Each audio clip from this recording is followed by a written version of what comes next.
राम राम मंडळी, स्वागत आहे तुमचं विनया लाईफ या चॅनलमध्ये। तर आज मी निघाले आहे प्रति पंढरपूरला। पेनमध्येच आहे प्रति पंढरपूर भाल या गावामध्ये। आणि जाता जाताना आम्ही रस्ताच विसरलो आहे। तर आम्ही गेलो आहे कने या गावात। आम्हाला जायचं होतं भालला, तर एका बाबाने आम्हाला पत्ता सांगितला। आई तिथं बोर्ड आहे भाल हे बे असं आहे सगळं डायरेक्ट काळश्री हा या पडाव रस्त्याला पण पुढं काळश्री आहे असं एक सरळ गेला आणि इकडून रस्ता गेलाय तिथे जा। त्या बाबांना पत्ता विचारून आम्ही परत निघालो आहे भाल या दिशेने।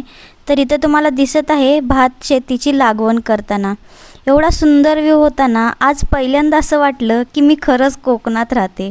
सगळीकडे असं पाणी पाणी होतं, सगळीकडे भात शेतीचा होती। आणि आता आम्ही त्या बाबांनी सांगितलं तसं वडाव या गावात आलेलो आहे आणि तिथून थोड्याच अंतरावर भाल आहे। भालकडे निघालो आहे आता आम्ही भालला जात असताना माझ्या नवऱ्याने मला एक चॅलेंज दिलं आहे की माझ्या व्हिडिओला ना कोणी कमेंट नाही करत आहे, कोणी लाईक नाही करत आहे, शेअर नाही करत आहे। तर मी आज तुम्हाला ना एक प्रश्न विचारणार आहे। तर या व्हिडिओमध्ये पुढं तुम्ही बघाल रस्त्याच्या कडेला पाण्यामध्ये अशी झाडे आहेत। तर त्या पाण्यामध्ये असणाऱ्या झाडांचं नाव काय आहे ते मला कमेंट करून सांगा। कारण की आता पैज लावली आहे तर पैज जिंकावी तर लागेलच। पण मला त्यांनी सांगितले या झाडांचं नाव काय आहे। तुम्ही बघू शकता ही झाडं आहेत पाण्याच्या बाजूला, पाण्याच्या आतमध्ये। तर ही समुद्राच्या कडेला असणारी झाडं आहेत। तर या झाडांचं काय नाव आहे ते कमेंट करून मला नक्की सांगा। कारण की मला ही पैज काही पण करून जिंकायचीच आहे।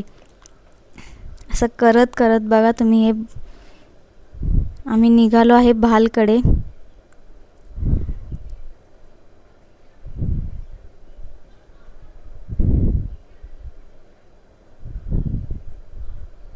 बघू शकता ही सगळी पाण्यात झाडं आहेत। याचं नाव काय आहे ते कमेंट करून नक्की सांगा। आणि आता पोचलो आहे आपण भालमध्ये।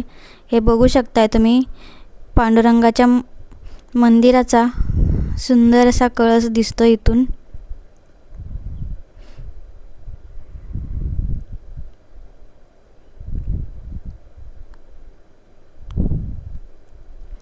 ज्यांना पंढरपूरला जायला नाही जमलं ना त्यांनी भालला नक्की गेलं पाहिजे। नेक्स्ट पार्टमध्ये मी तुम्हाला पूर्ण मंदिर दाखवणार आहे। तर बघत राहा असंच माझा व्हिडिओ। थँक्यू।